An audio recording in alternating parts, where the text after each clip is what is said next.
On the morning of February 10th, 2026, a brand new $6.4 billion international bridge was days away from opening.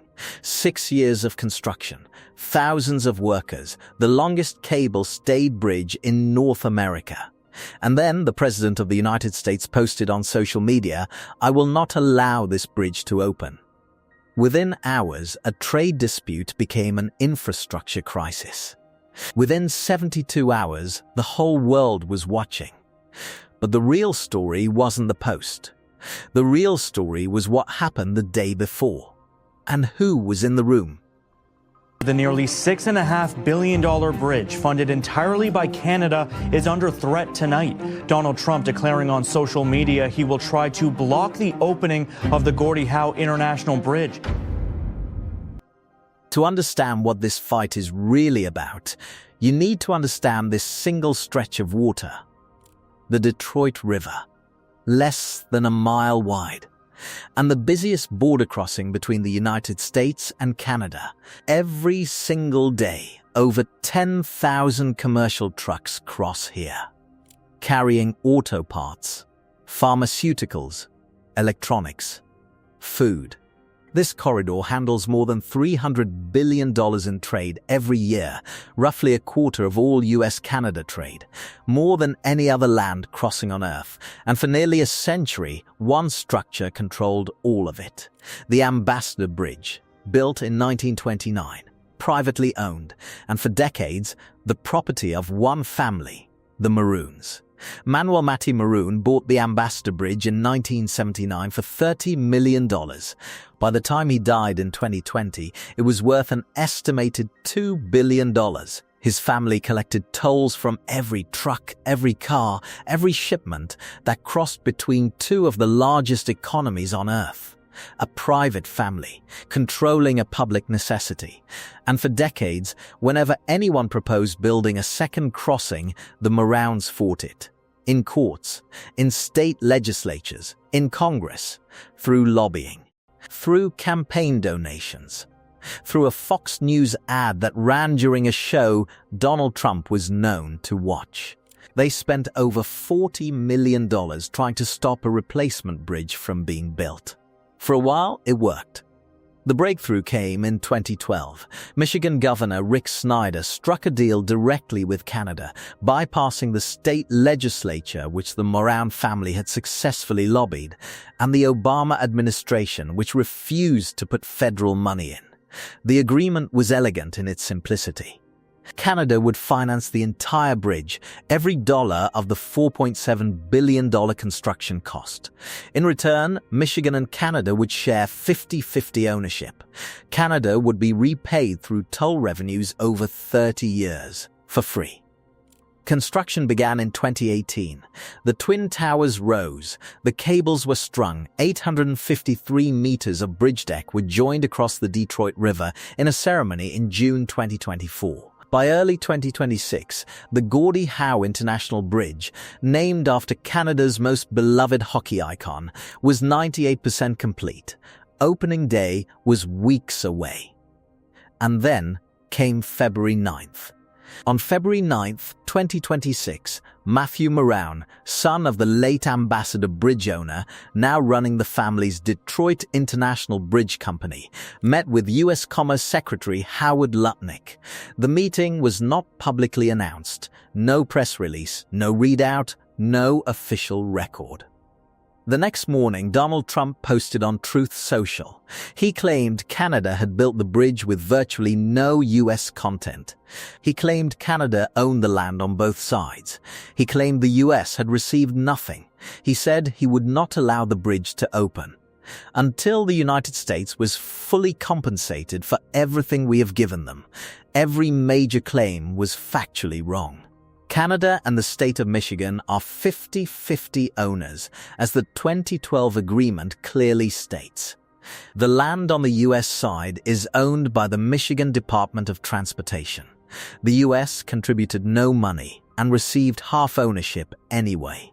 Former Republican Governor Rick Snyder, who negotiated the deal, wrote an op-ed the same day calling Trump's claims incorrect. He said blocking the bridge would primarily hurt Americans.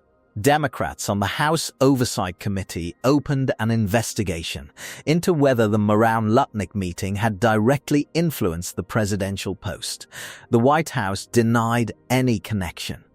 But the timing was hard to ignore. A family that had spent $40 million fighting this bridge for decades met privately with the Commerce Secretary on a Sunday. By Monday morning, the president was threatening to block it. Prime Minister Mark Carney did not escalate. He did not threaten retaliatory tariffs. He did not hold a press conference. He did not match Trump's social media energy. He called Trump directly. He explained, quietly, what the ownership agreement actually said. He confirmed that Canada had paid for the bridge. He confirmed that Michigan owned half of it. He said, "This is going to be resolved." And then Canada let the documents do the talking. The 2012 Canada-Michigan Crossing Agreement, the 2013 federal permit, the legal ownership structure of the Windsor-Detroit Bridge Authority, all of it publicly available. All of it contradicting the White House's stated position. Even Trump's own first term contradicted him.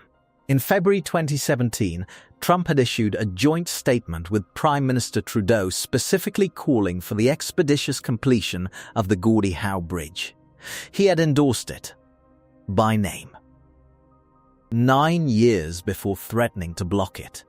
As one former Canadian MP put it, the absurdity is Trump 1.0 takes no issue with the arrangement. Trump 2.0 now wants to use it as leverage in a trade war he started. Within 72 hours, the immediate political crisis had cooled. But the bridge still hadn't opened.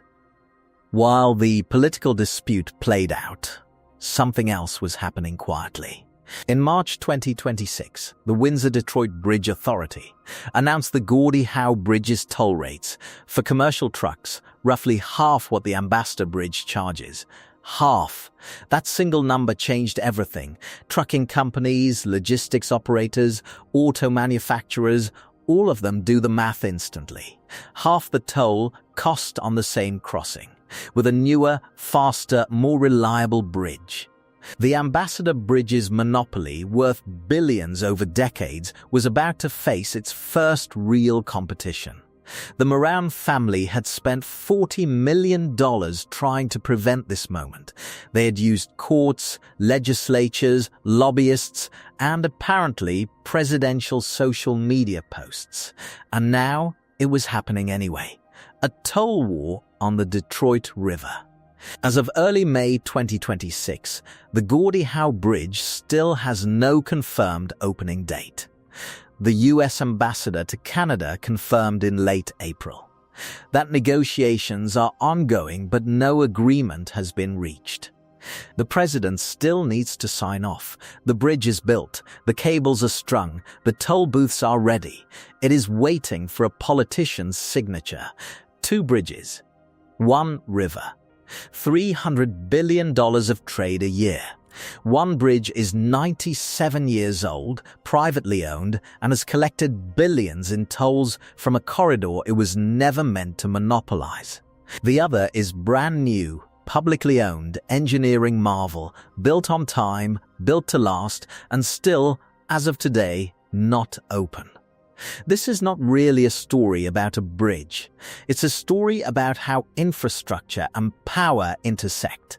About how a private family used political influence to delay a public good. About how a presidential social media post can hold up 6 years of construction with a single paragraph of factually incorrect claims. And it's a story about what happens when a mega project finally builds something the world actually needs and discovers that the hardest part wasn't the engineering. It was the politics. The Gordie Howe Bridge will open. The only question is when, and who had to get out of the way to let it.